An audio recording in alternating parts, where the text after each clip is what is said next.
Thank you so much for being here. Welcome to our event. Welcome to everyone here, both in person and on the live stream, to our panel titled Empowering Asian Americans, Women in Leadership. My name is Amira Nimji, and I am a faculty member here in the School of Music and Asian Studies at the University of Puget Sound.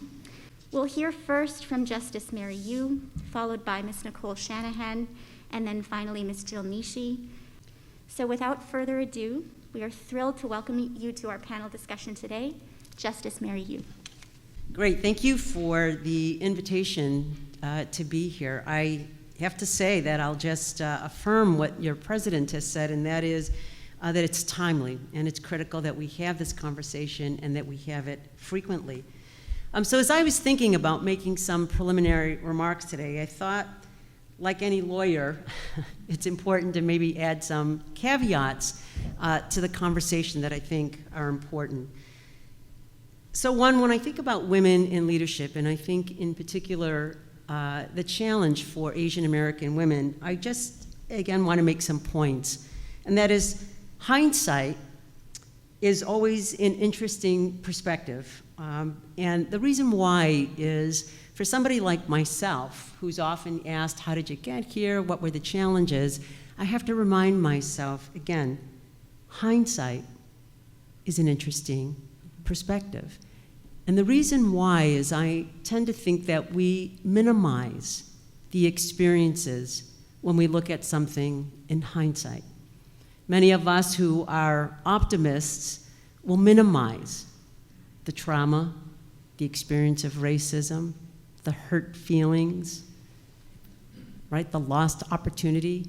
And so that to me is really important to always remember when we have these conversations, is that it's in hindsight, and some of us tend to minimize the experience. Second, I think it's important for everybody to know that I am a person from a multiracial background. And so my experience is going to be different from many who come from some sort of homogenous background. Now, I would challenge whether or not anybody really comes from a single background at all. But nevertheless, growing up as a Latina and as a Chinese woman is very different in many ways. And so I think that that's important. And I know I don't need to say this, and yet I think it's important for all of us to remember that that umbrella of Asian Americans, right, is a very, very big umbrella with a lot of particular and specific cultures and ethnicities and race that fall under the umbrella. And perhaps the greatest challenge that those of us who are under that umbrella have is to remind everyone how different we are, how our languages are different, and where we come from is very different. And it's important that each unique culture, background, and experience is recognized.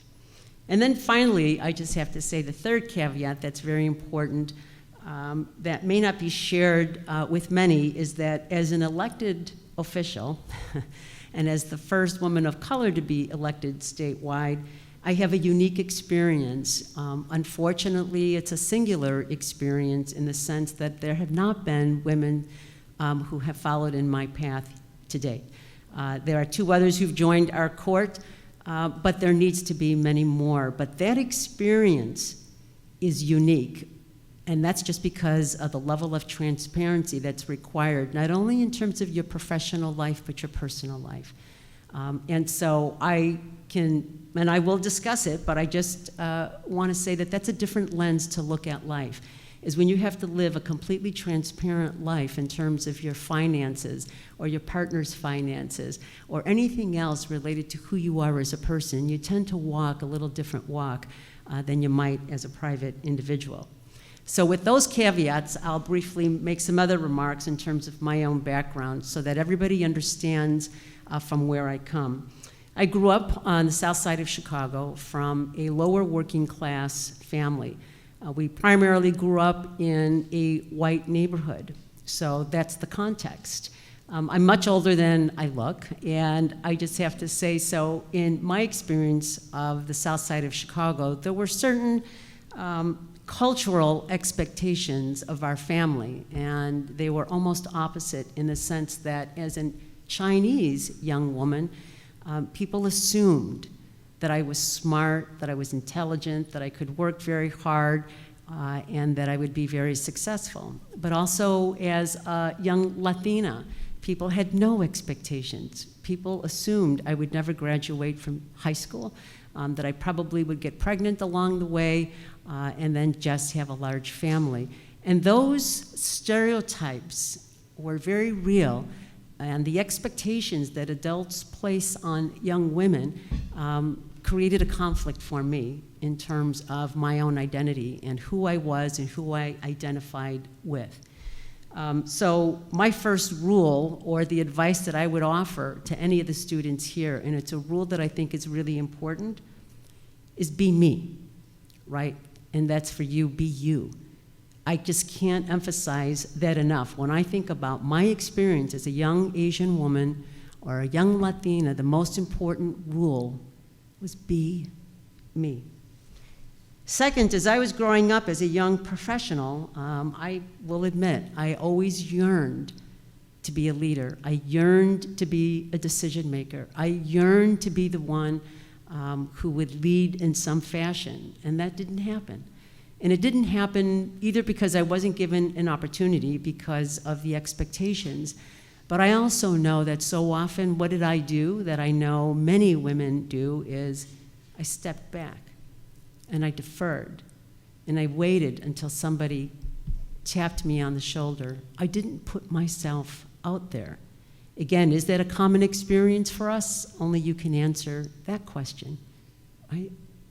And so that second rule for me, as I watched and I observed, I thought the way that I could be a leader is to be trained and to be professional.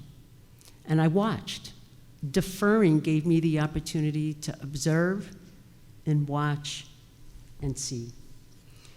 And then finally, I have to admit that as I grew up as a young professional, I didn't really want to be a lawyer because I didn't know anyone who was going to be a lawyer, right? The most and the biggest dream that I had was that I might be a secretary. I might work in an office. And the reason why is because my mother and father, my father worked in a factory his whole life. My mother was a farm worker who made her way to Chicago.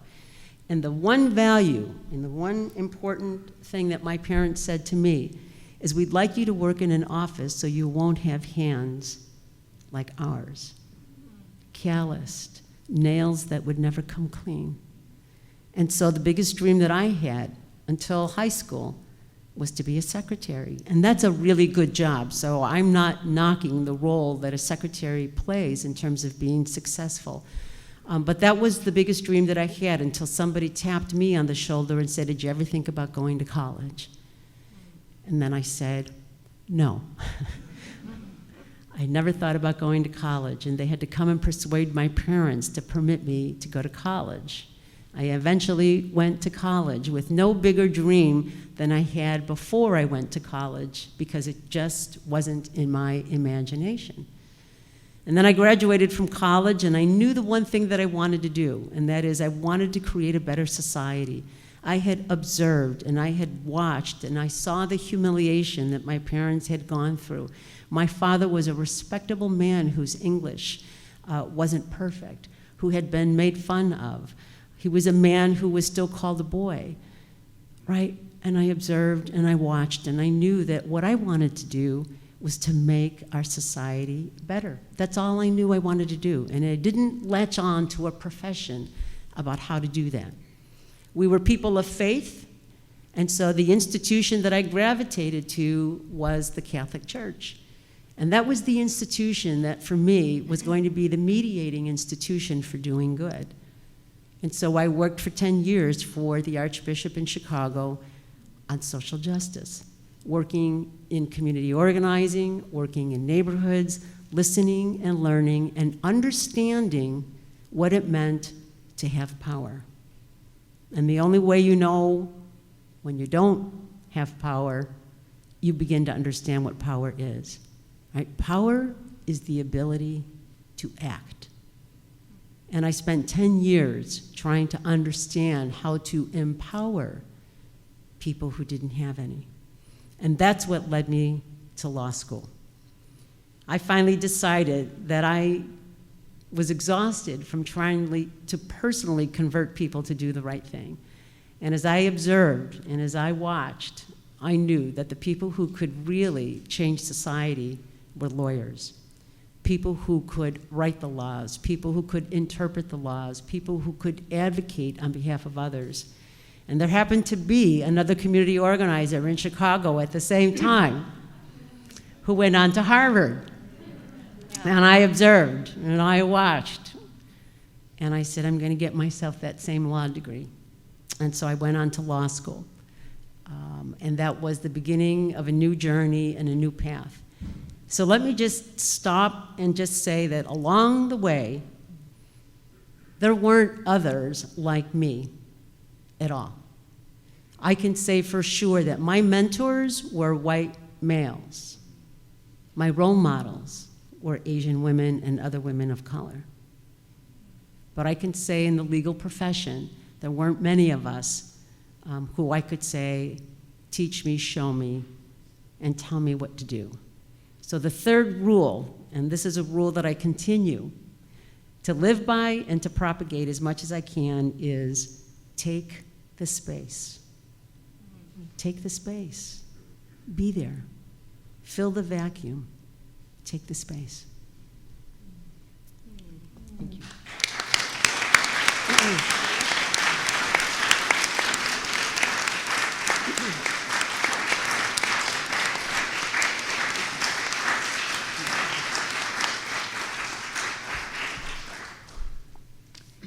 What a wonderful note to leave us on in taking space. I'd like to invite Ms. Shanahan to take some space now, and I will turn on the screen for you. Sure, thank you. That was so beautiful and well said, and such an incredible history. I was thinking today how important it is to tell the Asian American story, and really how Hollywood hasn't done it, media hasn't done it, and there really aren't that many books that have done it either. The timing is truly now. And okay, so we'll start with this narrative. This is my mother's family in Guangzhou.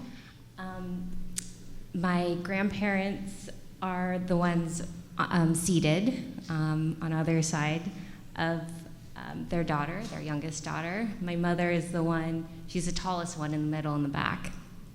And my grandfather came from Macau. He was part of this group of landlords that had been governing Macau for several generations. And when the Communist Revolution occurred, the whole family disbanded. Some ended up in Hong Kong, but my grandfather ended up in Guangzhou. And it was there that he met my grandmother, who was a factory worker. And you know, she came from very humble means. And because of the Communist Revolution, they met. They wouldn't have otherwise met in the previous organization in China. And so when I think about this narrative, I think about how history has really moved things in such significant ways. My grandfather also believed that men were boys, a son was more valuable than a daughter. He very, very deeply believed this, to the extent that he pushed my grandmother to continue having children until she bore a son. She never did. She had 5 daughters. I get very emotional thinking about this.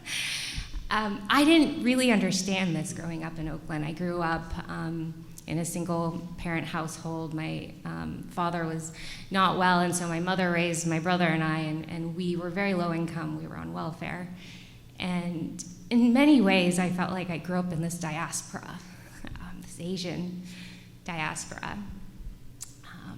And when I think about this story, and I think about, where I am now, it's almost unbelievable.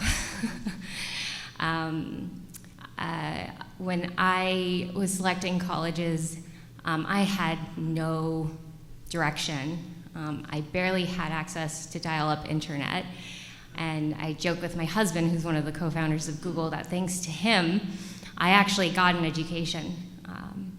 And I was able to understand the path forward, because I didn't know much. My mother wasn't able to tell me how to navigate this. She didn't actually come to the United States until she was nearly 30, and I was born 2 years later. She had never been outside of China prior. So, UPS, thank you for having me. Thank you for taking me. I haven't been back on campus since I graduated. I actually hadn't even visited the campus prior to my move-in date because we didn't have funds to visit colleges. UPS offered me an enormous merit scholarship. Thank you so much. And so I'm happy to be part of this community, and you guys are part of this community, and it's a really special one. It's incredibly authentic. I've visited so many college campuses. I've worked with some of the top corporations and some of the top people in Silicon Valley, and there's something different about this community than any other one I've ever been in. It's authentic, it's relationship-based. People want to do good, and people want to learn for the sake of learning. And it was here that I got to explore so many different areas of education. Asian studies opens you up to such a big part of the world, but then you can structure it with economics, which I did, and science as well, which I wasn't actually very good at here, but you still let me take those classes.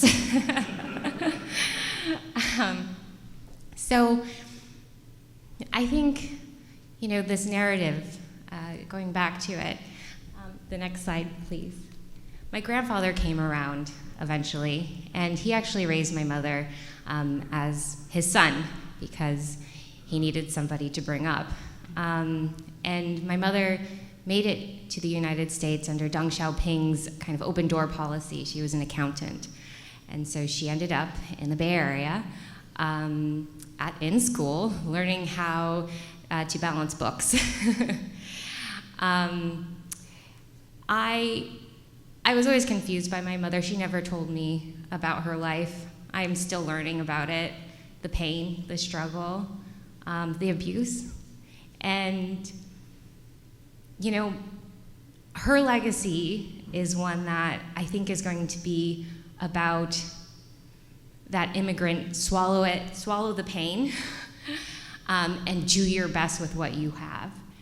And that white knuckle approach to life is extremely hard, but it's also extremely effective. And I don't think it's the way that we carry on in the next generation. I think that it's time to heal. It's time to identify, and it's time to be that deep version of you. Claim it, claim your story, claim your legacy, claim your parents' legacy. So this is my grandfather a few months before he passed away. He ended up moving to the Bay Area. My mother moved him. And he was so proud. He didn't really understand, why I decided to go to law school, but he liked the idea a lot. And so I visited him after my graduation from law school, and we didn't really exchange that much. There's something about the Chinese culture where, there's pride and there's smiles and there's clapping, but the words sometimes aren't there. But what I would imagine he was feeling and thinking was, I'm wondering, if he really changed his opinion on daughters and girls and leadership. I have to believe he did. So as I carry on today and think about this community, how I want to give back to it, is I want to support these narratives. I want the world to see them. I want there to be pride. I don't want there to be loneliness in this diaspora anymore. And the steps to getting there are using the arts, using the justice system, using really an authentic approach to building businesses and building out leadership teams. Silicon Valley is incredibly diverse, but again, encouraging each other to speak up, learning what it's like to speak up, and feeling that confidence and pride in one's own identity. But yeah, so thank you for listening to my story.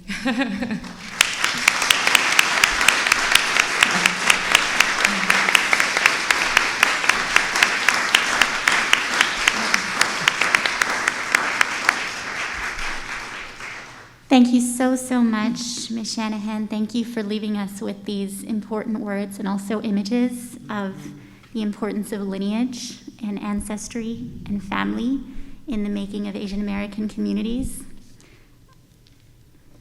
I'd like to now move to our last panelist for today before we have some Q&A and interaction with our audience.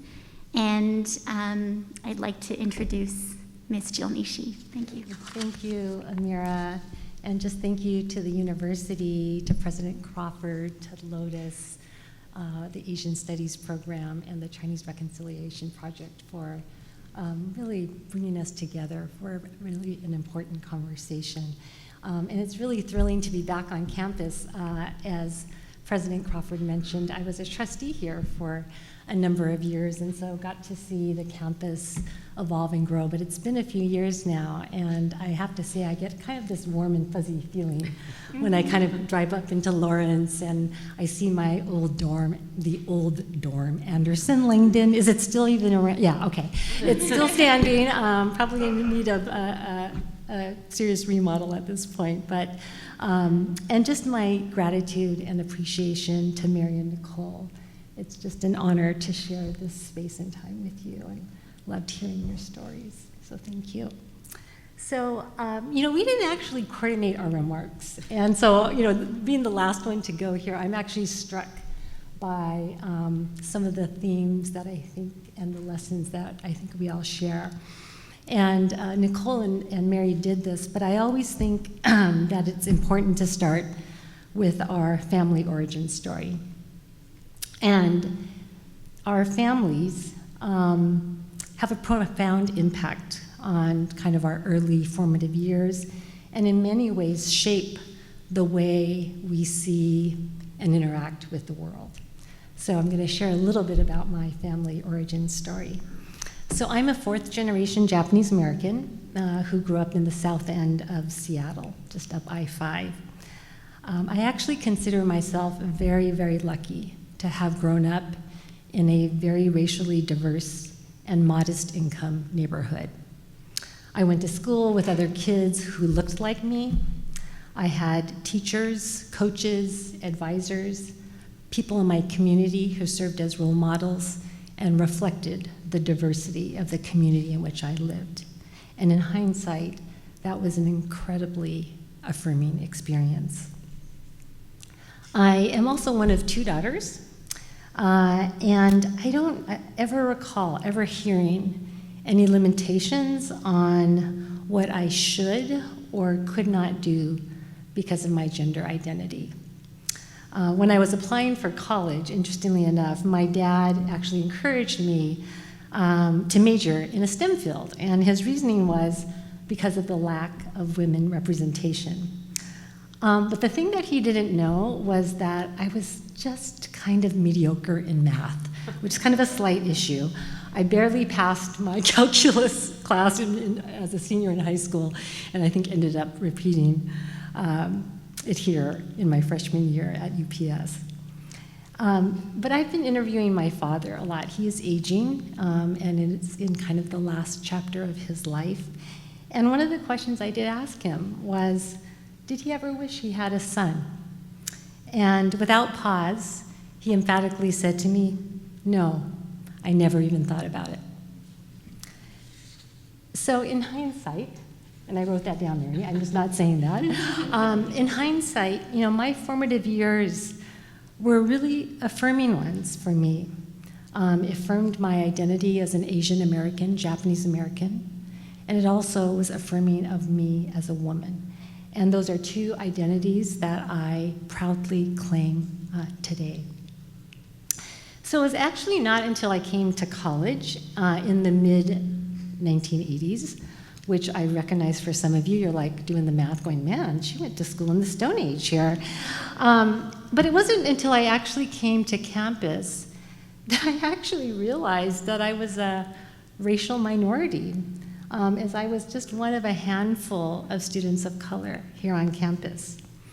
And it was the first time that I experienced today what we would call microaggressions. I didn't have that language in the 1980s, but there were comments that I received from other students, I hate to say, teachers, about how good my English was. There were stereotypes about, God, how can you eat all of that raw fish? And then one student came up to me and said, oh, from Hawaii, right? And I'm like, no, we actually grow here too. So all of those things in hindsight were benign, but nonetheless, they were hurtful. And it was a bit of a rude awakening, I think, for me at the age of 18, that perhaps the world would not be as affirming as I was led to believe in those very early years of my life. And perhaps it was foreshadowing of some things that would come. I want to also, though, acknowledge, though, despite some of the hurtful experiences here at the university, I also found my voice here. I ran a campaign. I was elected as chair of the Student Senate. I took time to bring social justice speakers to here on campus. There was a point in time where there were a number of cherry trees that lined the pathway from the rotunda to the buildings here. And that was as a result of myself and other student activists that had those trees planted on behalf of the Japanese American students whose educations were interrupted and, for all intents and purposes, ended because of their incarceration during World War II. So I also want to acknowledge that this was a place that was open to me, that said, we hear you, and you do have a place to make change here on campus. So as I moved from my school life into my work life, I began to realize that some of the barriers that I faced in the workplace were associated with some of the cultural values that I held.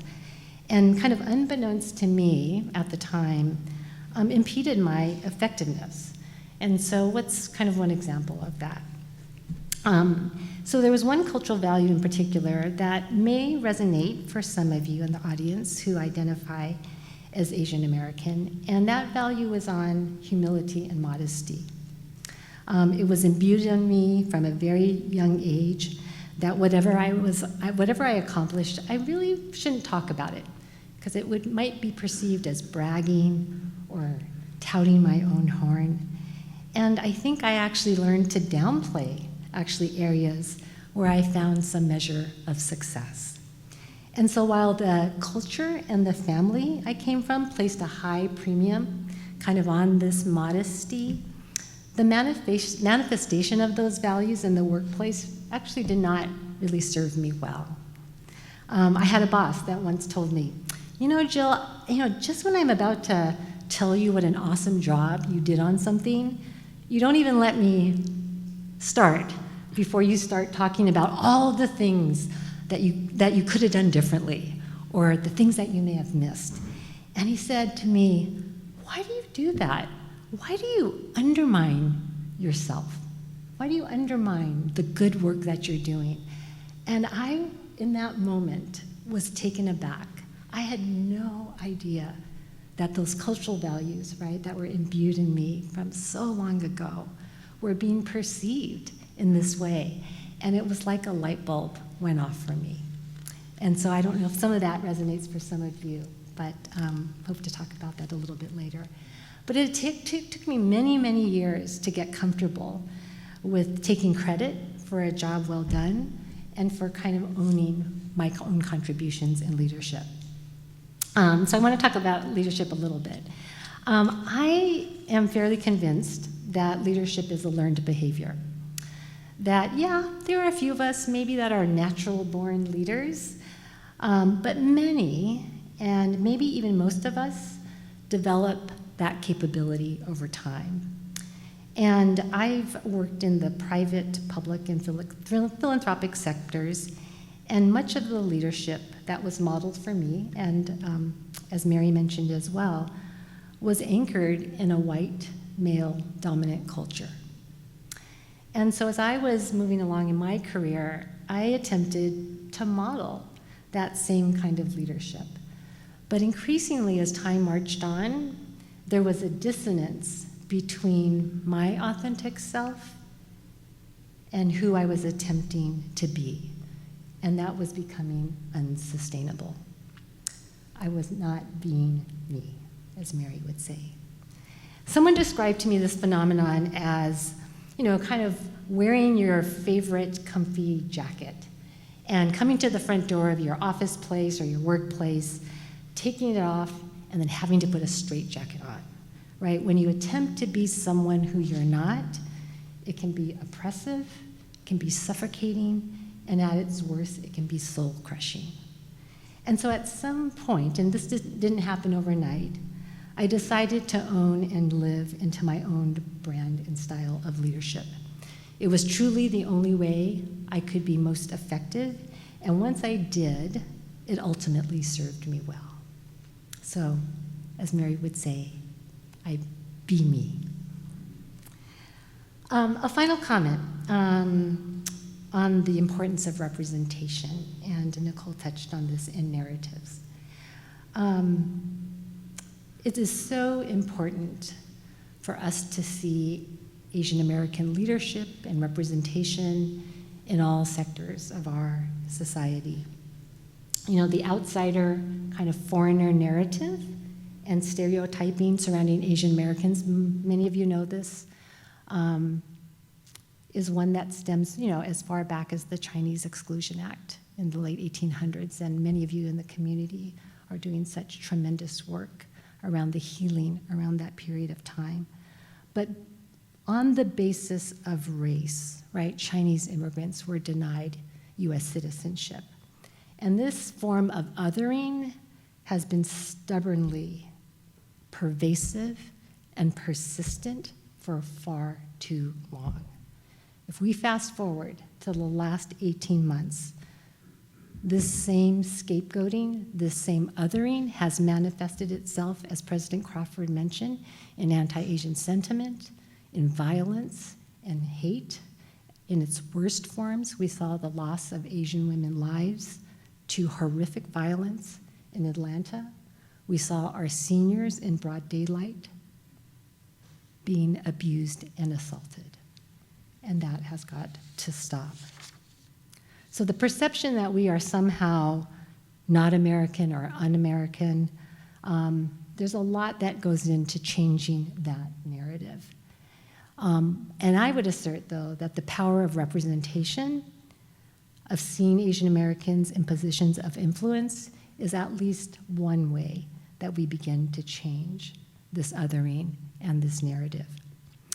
I have a client, and I won't bore you with the details of what I'm doing, but in doing some research for this client, I found this really great quote by the prolific American author James Baldwin. And as I was preparing my comments, I thought, oh my gosh, that quote is so appropriate for today's conversation. So James Baldwin said in 1979, and this was in an interview with the New York Times, he said, quote, "The world changes according to the way people see it. And if you can alter, even by a millimeter, the way people look at reality, then you can change the world." So if Baldwin is correct, it matters so much that we see Justice Mary Yu sitting on the bench of the highest court in this state. And in a field dominated by white men, seeing Nicole as a highly successful entrepreneur in Silicon Valley, that matters. And so for all of you who will represent us and the generations that will come forward, use that voice, represent us, use your leadership, and I can almost guarantee we'll continue to see change evolve into the future. So thank you, and I look forward to the conversation.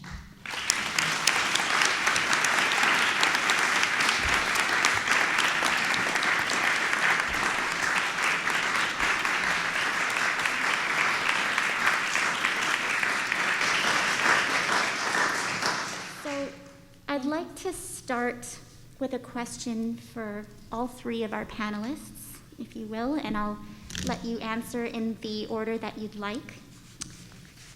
But this question comes from a member of our community, and the question is, what messages did you receive about being a successful Asian American woman in your family?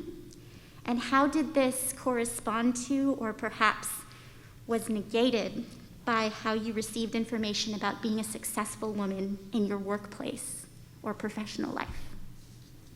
And at least in my family, kind of standing out, shining a spotlight on yourself, not a good thing, not something that my family, valued. And as I mentioned, right, in the workplace, it's actually important. You have to be your own best advocate. As Mary said, waiting for someone to tap you on the shoulder, you're going to be sitting there a long time, right? And so I think that dissonance was something that I really had to work through. As Nicole said, in many Asian cultures, not all, but certainly in my family, there was never this verbal kind of affirmation like, we're so proud of you, right? It came in very small ways. But I knew, like Nicole's grandfather shared with her in unspoken ways that they were proud of me. But I think that, again, that cultural kind of dissonance, right, between how one behaves in their family of origin and how that may or may not be effective in kind of a work environment is certainly something for me that I struggled with and needed to work through. My experience was that I wasn't really allowed to fail, even though being in Silicon Valley, they encourage you to fail fast. So it was really challenging to balance those two standards. And I did not actually feel like I was allowed to fail. So I had to somehow become an entrepreneur without failing. And it was really good I had that legal education for risk assessments. And then, I think that within the entrepreneurial community, that actually was kind of helpful. It led me to deliver results a little bit more quickly than some of my other peer group companies, especially with Clear Access IP. And when Clear Access IP was hitting a point where we had to do a really big financing round or exit, I took the opportunity to exit the company. And this one did not become a unicorn, or it's in its new outfit might become a unicorn company. But I think, I think overall, culturally, already being an entrepreneur is kind of out of scope. And I think that, the exit felt safe. And I'm wondering if I had been given the opportunity to fail a little bit, I would have taken the company further prior to selling it. So just, The messages, when I think about my childhood, and again, the fact that we were really one of the few minority families in our neighborhood, I think the message about being successful was just don't be seen. Right? Don't draw attention to yourself. If you stay under the radar screen, you're not going to be bothered, you're not going to be harassed. And so just sort of be quiet. But I didn't fit that model, right? I was a sassy, little girl who probably took the role of the big brother. My brother was very shy and quiet and deferential, and there was me, right? Pushy and pretty demanding, pretty spoiled at one level. And so when I think about my life now, as an elected official, you'll never survive if your mantra is don't draw attention to yourself. And it's because you have to be visible, you have to be present. And the key is to turning that not into look at me, but it really becomes how do I walk with my community? How do I be present? How do I show up? Bill Gates Sr., that was his biggest thing, is just show up. Just show up, whether that's at the funeral, at the community festival, at the dinner. Just show up. And that, to me, has been a lesson of success, is to be present in a real, authentic, and meaningful way. And maybe it all comes together in some way as the same message. But I just remember is don't be seen. Let me just say one more thing about success as a lawyer. In our court right now, we are the most diverse court in the nation. I think people have held us up nationally and internationally to say this is what every court ought to look like. The fact that there are only 2 men on a court of 9. Our Chief Justice, right, is a Latino male. There happens to be 3 women of color now, me, a Native American woman, and a black woman, is really, really important. But I have to say that when we have oral argument, you have to interrupt to get the question out, right? Everybody interrupts everybody, and at my old ripe age, after being a lawyer and a judge for so long, it just doesn't work for me. I cannot find myself interrupting a colleague or the lawyer. I wait, and then of course I keep missing the opportunity, and I'm still working on it. But the point of really what's the measure of success? What's the measure of really the expectations? And I'm still struggling, Jill, right, with being me. It's not intuitive for me to jump in and want to interrupt no matter what, even if that's the culture and what I'm supposed to do. Here's a question from the audience. So to what degree has the difference between a collectivist-oriented culture that is present, and here in the question refers to Asian and Latina cultures. How does that reconcile with the predominantly individualistic culture of white America? And how has that played a role in your analysis of barriers or challenges in your professional experiences? And perhaps we can start with Justice, you, given the call out of those dual cultures. Gosh, there's not really an easy answer to the pushback of individualism. We saw that manifest itself right now in the last 18 months or so, because I still fail to understand how people can't put the common good or public health at the front. And the analysis is very difficult for me to understand, and yet at the same time I understand the history of this country, the history of the law, and individual liberties are really important for the people in our state.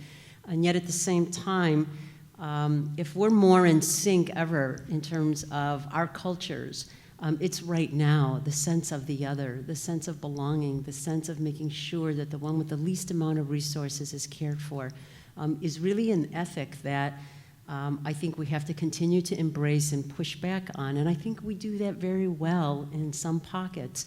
I'm very proud that at least in Washington State, despite the fact that we're very diverse in the API community, we're one of the few places in the nation that has spoke with one voice.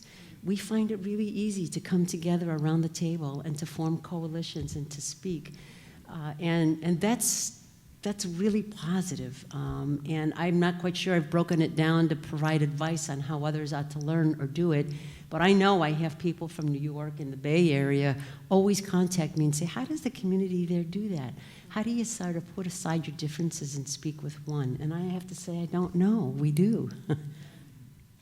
Yeah, I think there is, at least my generation and growing up in the Bay Area in the 90s, a real focus on individual accomplishment. And in fact, I think even the sports I was drawn to as a kid, swimming and running, they were more, individual focused than the team sports. The collective effort I think that is needed now amongst the community is really going to call on us to lift each other up. And I am part of the community of lawyers in California that's having a hard time figuring out how to come together and bring the various regional bar association groups together as one voice. But I'm wondering if thematically we could really sit down and figure out what our top 3 priorities are. And I know personally, I really think that the stories are not being told and they're not being seen, and Hollywood is completely letting this community down. So my goal, I think, leaving here today is I want to produce a film or something that highlights the Asian American experience in a more authentic way and modernizes it too to this generation. So when Amira posed that question, there was I'm pretty sure it's an African proverb. Forgive me, I don't know the country of origin. But this proverb came to mind when Amira asked this question, and it's very simple, and some of you may have heard it, but it goes like this. It goes,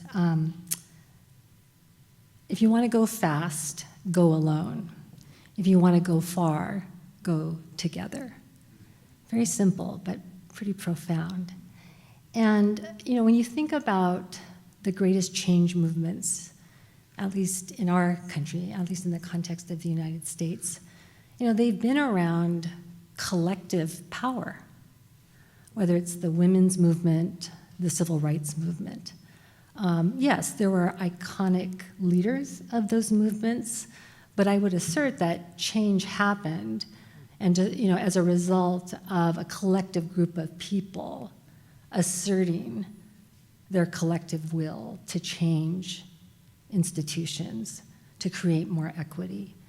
And I think we're, to some extent in this moment where we do see, I think, people have called it a, kind of a culture clash, where there are many, many people in this country asking for more collectivism.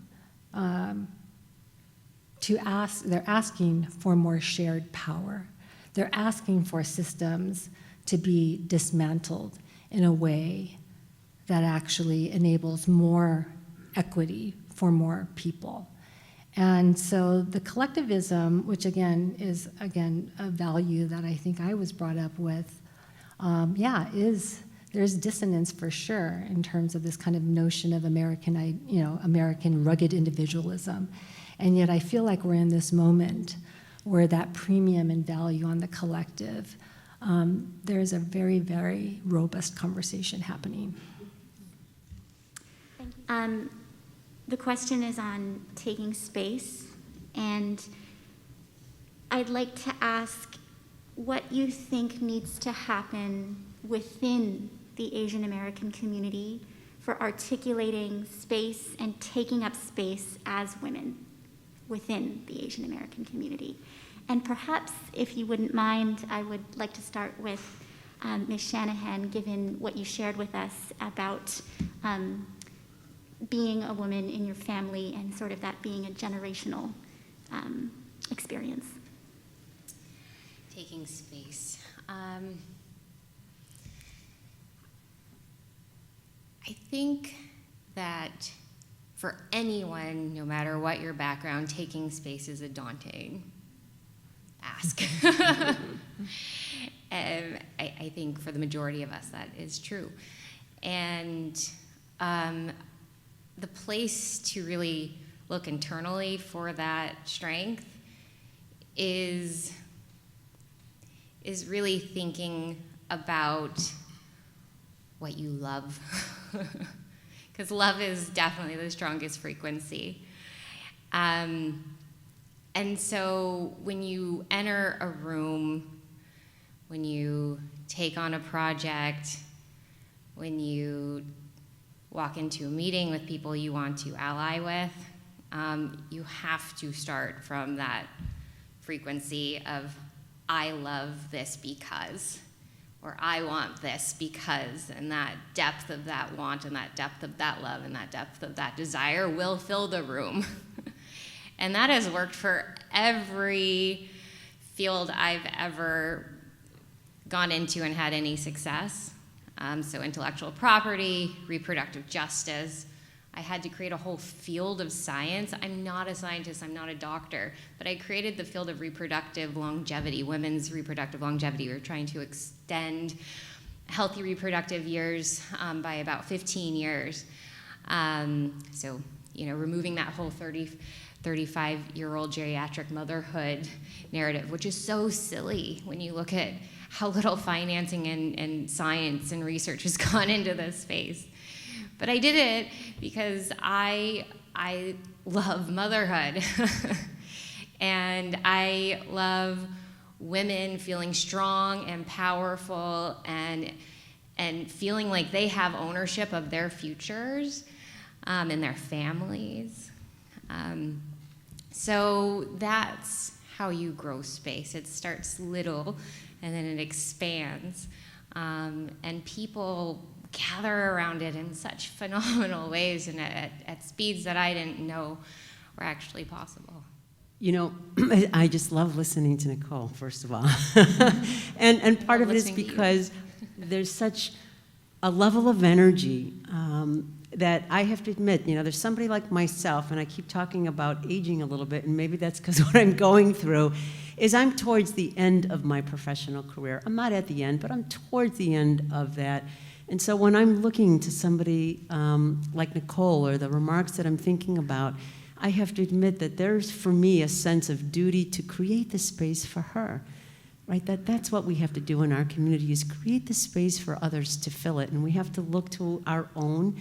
It sounds contrary to what we've been saying, but we should look to our own to fill that space. Let's create the space for them to step into it, to be successful, to feel confident. To take risks, right, on their success is going to be important. There was a woman that some of you may know. She's no longer with us. Ruth Wu was a community activist in Seattle who I think bears sole responsibility for all elected officials of color. Wow. Because Ruth dared to approach us, and she never would tell us what to do, but she'd say, did you ever think about what it might be like if we had an Asian governor? Did you ever think about what it might be like? And she would approach people to get them to think about, could you be that person I'm thinking about? She came to me and said, did you ever think about being a judge? It's like, well, frankly, Ruth, no. Right, but then the inquiry started, and what was she doing? Right, she was creating space. She was creating space in my own mind for me to dream about myself, but at the same time, creating space in the community to say, if we don't promote our own, it ain't going to happen, friends. So thank you, Nicole, and thank you, Jill. Yeah, thank you. We have a couple questions about the importance of Asian Americans who've grown up in households that were not Asian. And I'll particularly ask this question. Do you have advice or any words for Asian transracial adoptees who may be struggling with identity, especially in a world where race and identity is such a focus? And this person asks, I don't know, or states, I don't know who me really is.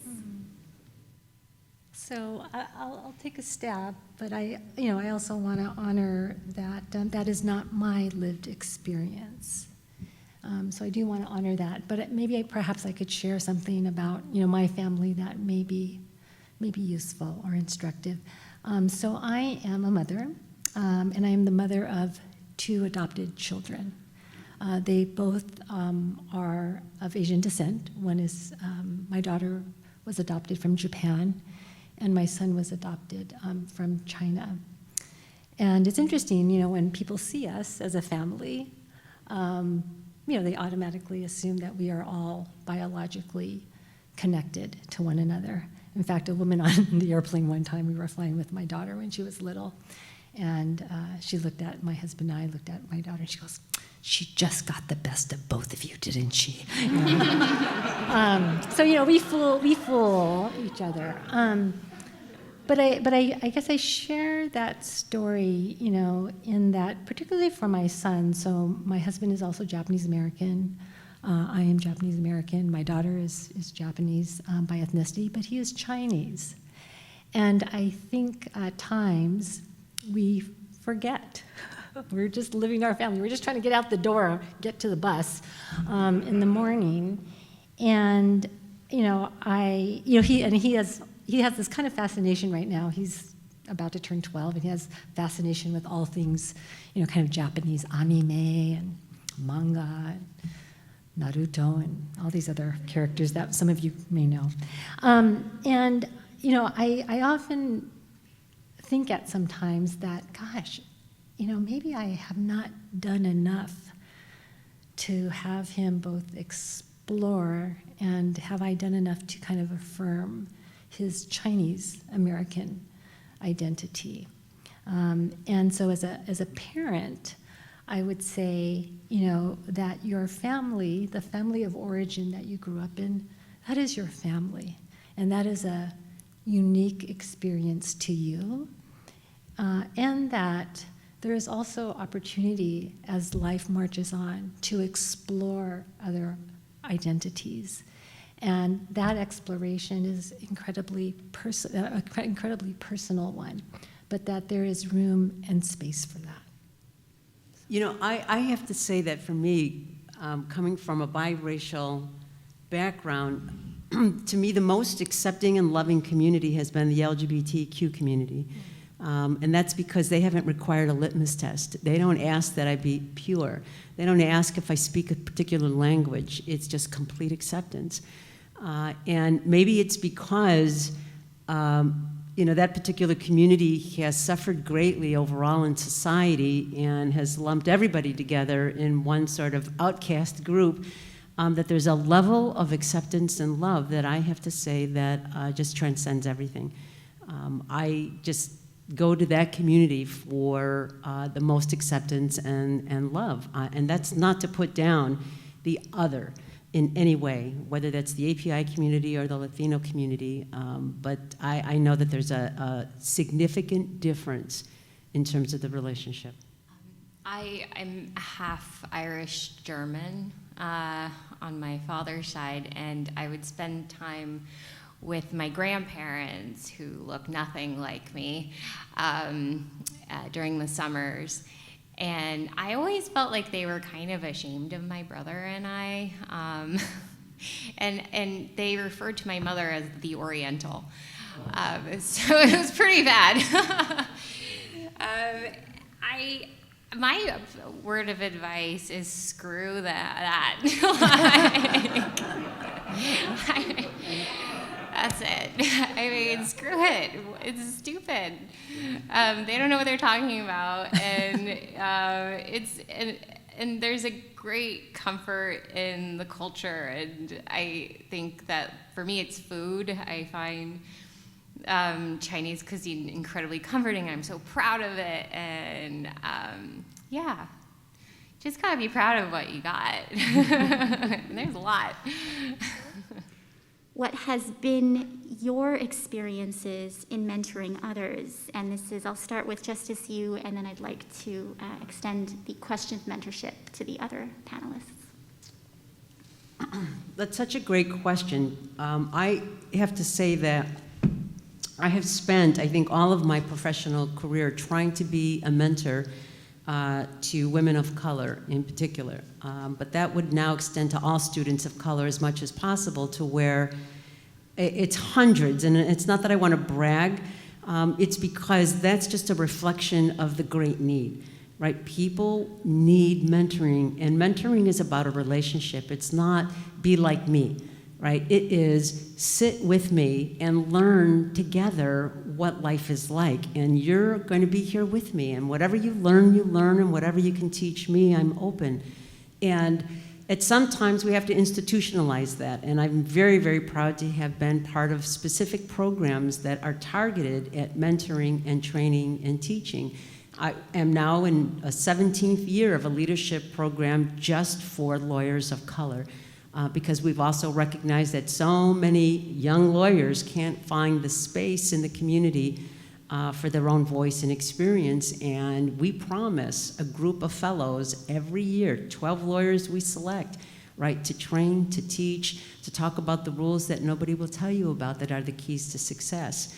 So mentorship is critical for success, and when I look back at my life, I can remember even the first time learning how to get up and speak in a public forum because somebody mentored me to that moment.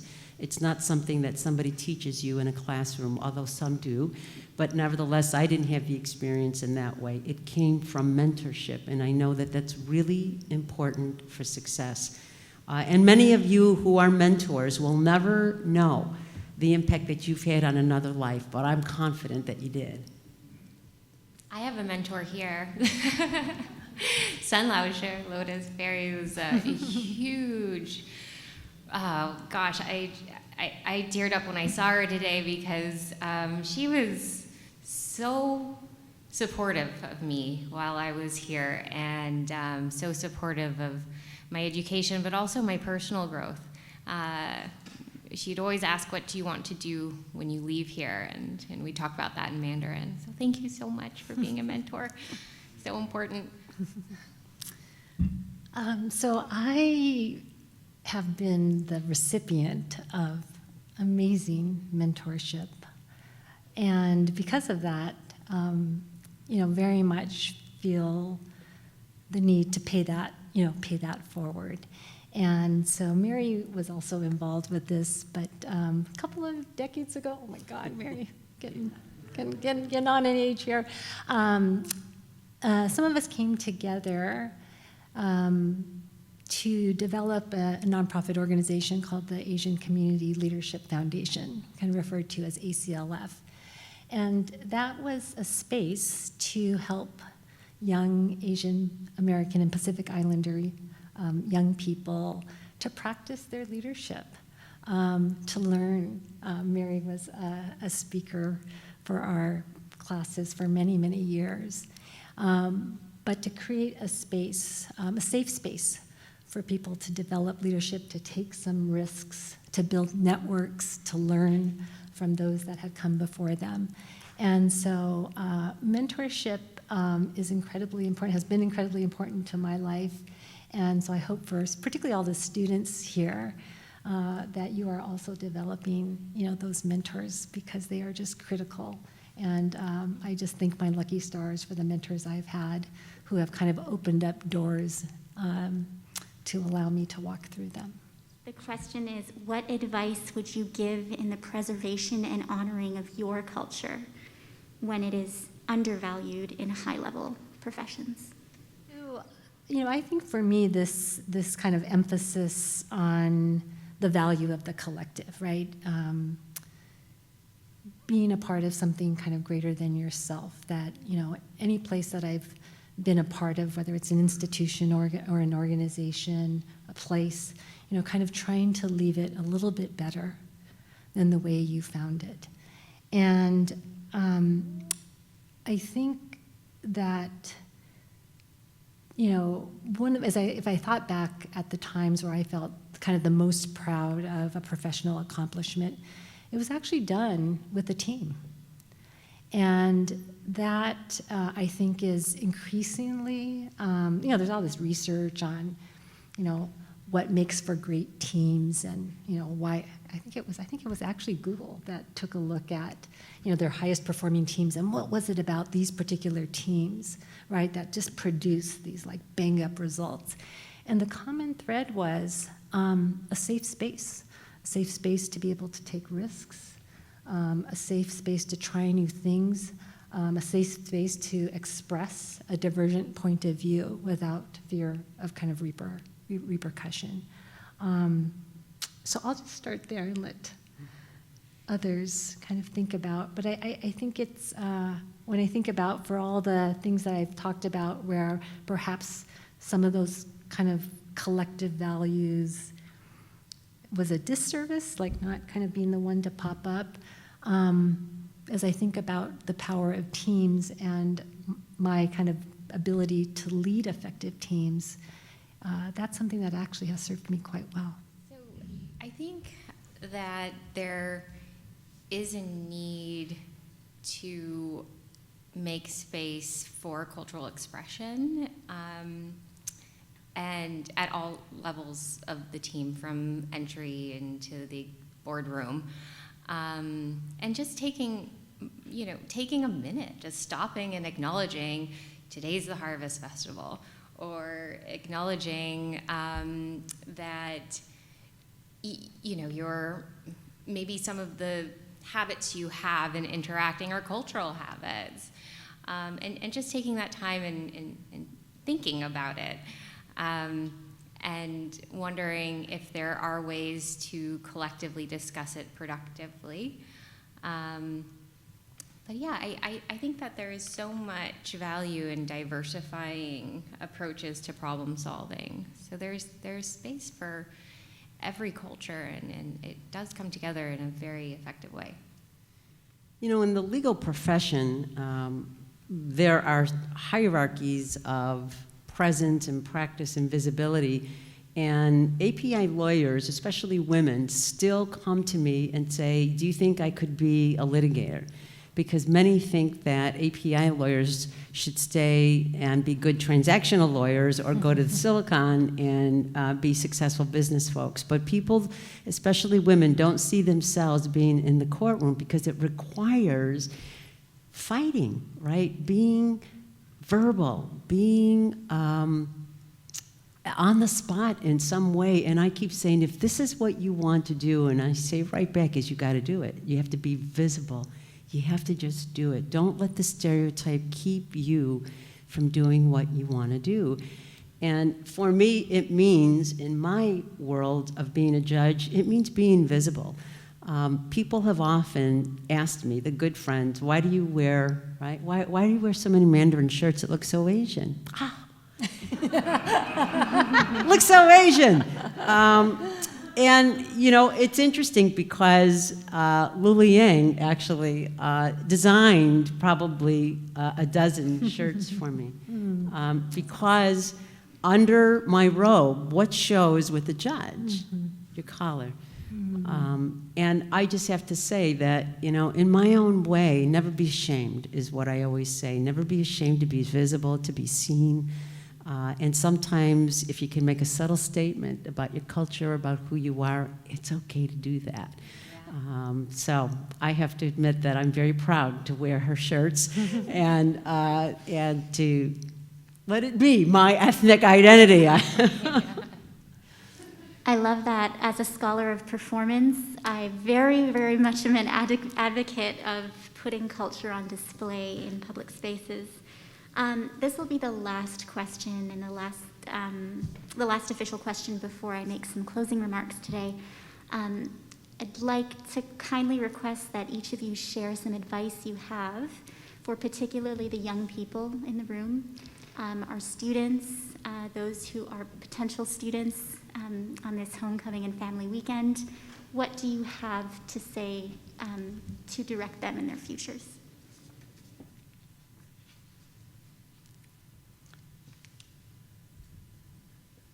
I'm the most recently out, so I'll